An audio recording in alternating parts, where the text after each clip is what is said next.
Right, this is a Eurobell. So this is candidate number 1 out of 4, perhaps. So let's see.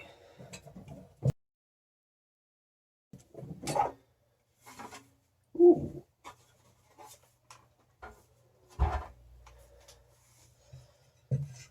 That's interesting. Combination nut and machine screw thing. That's cool. We also have the optional strobe, and so that's very interesting. You can just secure that with 2 bolts. Nothing particularly remarkable about that. ADT still make these, not in this configuration of course, but they still make them all the same.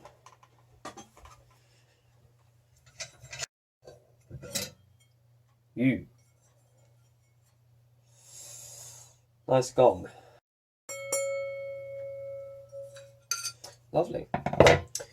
Obviously, as it's mounted like this,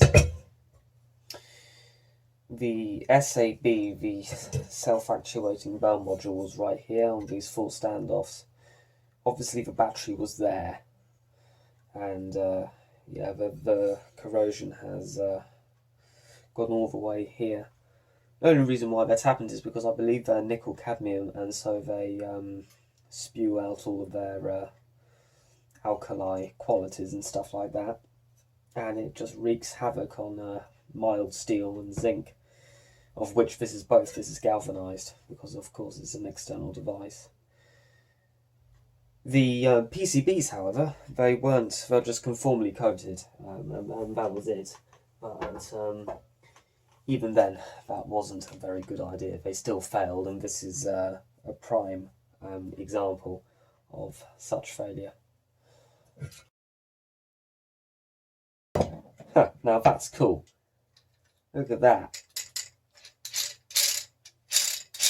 Completely motorized.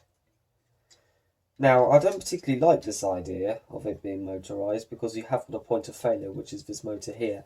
It wouldn't usually be a problem, of course, because, you know, it shouldn't, something like this is a light-duty device. It shouldn't happen all the time, but even so, you've got plastic gears here, so the teeth could grind off. This is a plastic hammer mechanism and stuff like that. Now, this is all stuff which could be very easily replaced and remade, so it's rather cheap to do. Rather unconventional, but not exactly the best way. You could easily just fit in a normal bell into that, and oh well, that's just how it works anyway.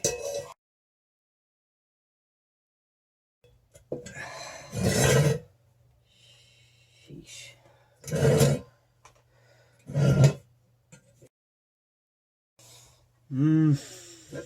Won't come off.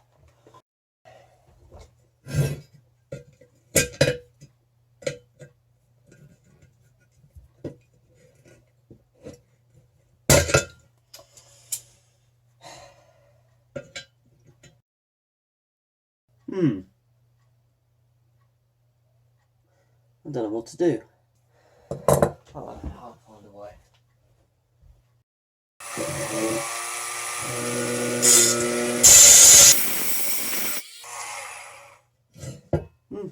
Seems we're on the right course.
defeated.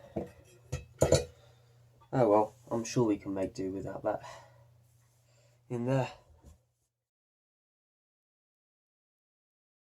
Is made in such a way that if any of these switches goes open circuit, it would ordinarily set the bell off by using the 12 volts from the panel to turn this motor, and that's what the SAB module would do. It would also, if the 12 volts was cut from the panel, would still activate the bell, because that means that someone's trying to cut off the power supply to it rather than levering it off the wall and risking these from going. This one is actually a two-way switch because first of all you have to have it hard up against the wall, which it is now, and then you have to have the screw in to make sure that it doesn't infinitely pivot, and that's what makes it do the both way things. And of course there's more of that corrosion which we'll have to sort out later on. Anyhow, got the soldering iron warmed up, let's see what we can do.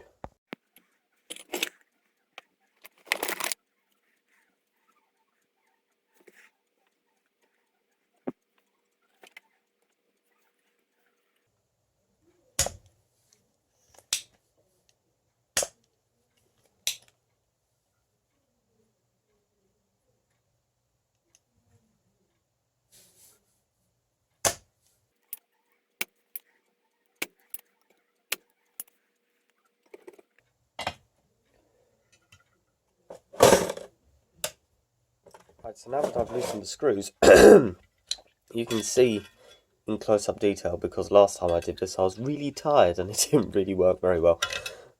But here you can see the plastic gear that moves this, so it's like, you know, a train wheel or something like that.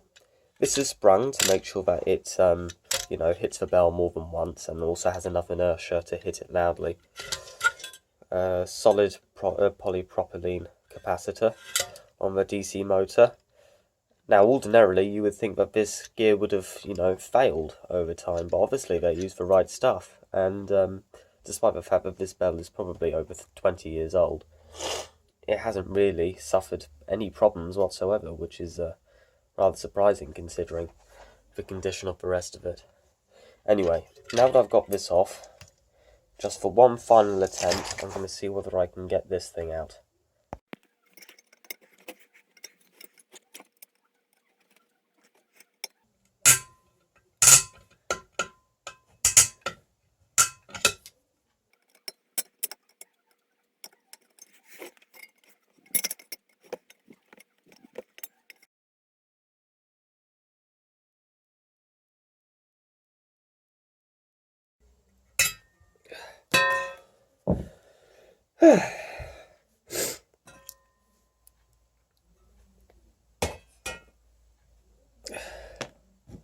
This was the source of all my problems.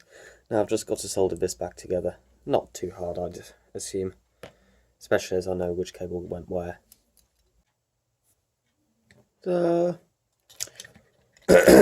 All finished. Now I've just got to deal with this corrosion.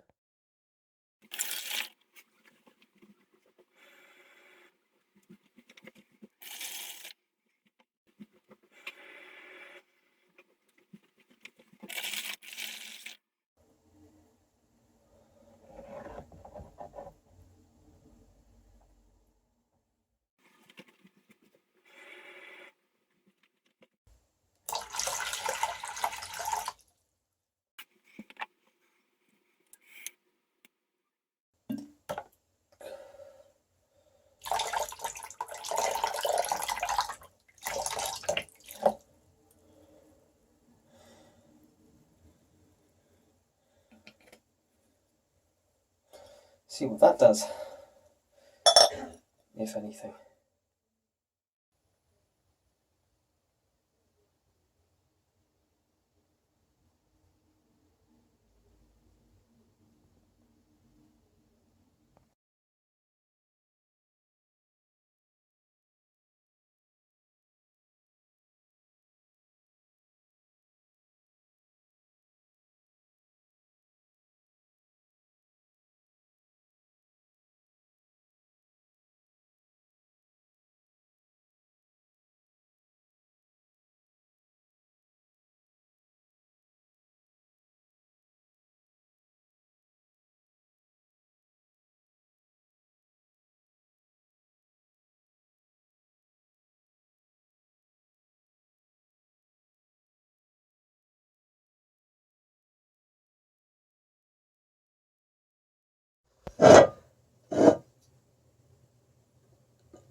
Ah, oh, damn it.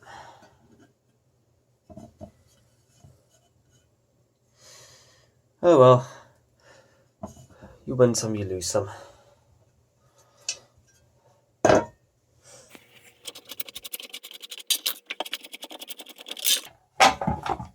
we go. Finger tight.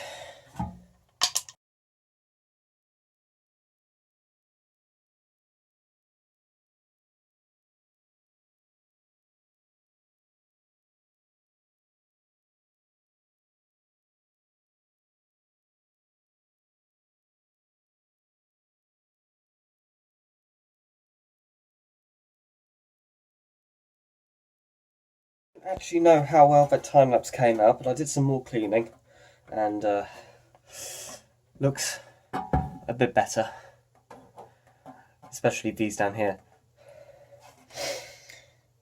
As I said, these were finger tight, which suggests that someone had this off previously anyway, and I'm not going to do much about this because this side you'll never see, but the rest of it was actually in pretty good condition. Bit useless though, as I don't have the stroke for it, but I will one day. I just don't know when.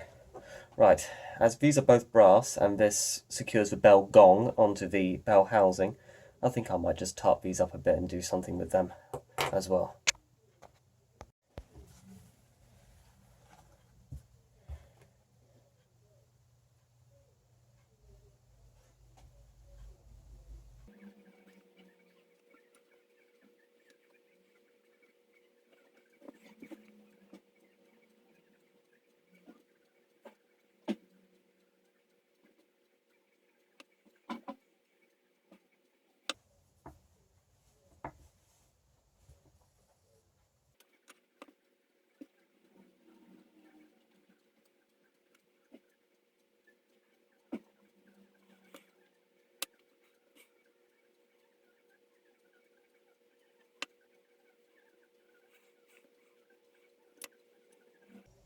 Just got to leave that for a while now. See how that goes. I think I'll add another coat later. We're back here again. It's time for the reassembly. Now, I've done something quite unconventional. Well, it's not unconventional. I painted this in silver because I thought that would look nice, but I haven't showed anything to do with the gong because I wanted to do something a bit different. So, I had some nice automotive paint around, and so I've painted it this colour. A nice metallic deep red. Now, ordinarily, it doesn't really fit very well with anything apart from white, but we put it on like this. I think it looks quite nice myself. Anyway, on with the reassembly.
Well, there we have it.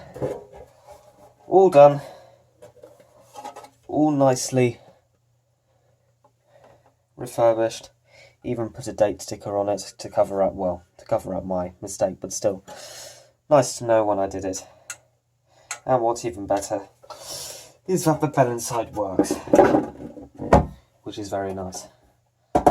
Good little project, that.